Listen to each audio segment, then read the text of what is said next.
I came in on a Friday night.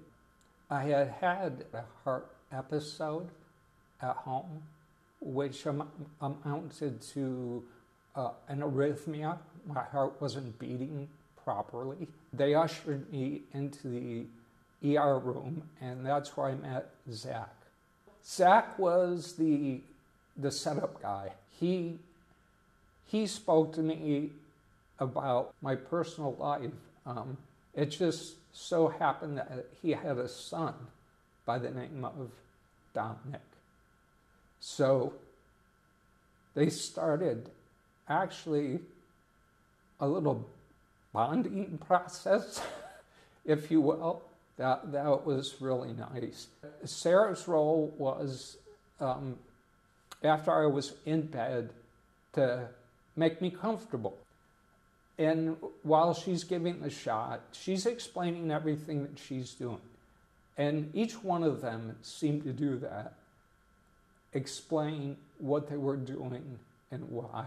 I don't know Dr. Bolton personally, but it was obvious that perhaps cardiology isn't his specialty, but it was obvious that he knew enough about that subject to regurgitate things that I've heard through the years from other doctors.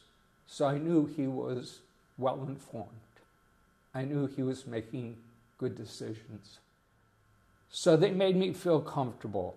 You know, it's kind of like, I don't know, I'm in my 60s. When I get sick, I still want my mother.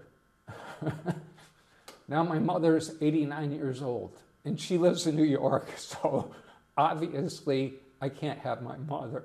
But I want the elements that made me feel comfortable when I was sick.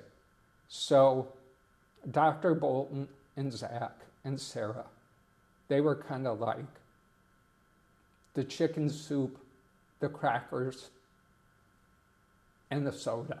They were a team. They worked together as a team.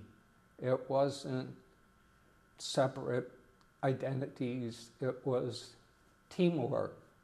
And if it happened again, and you know, I hope it doesn't, but I would be back here in an instant. And that's the comforting thought, is you don't have to drive 23 miles or 40 miles to get good care. You can get it right here.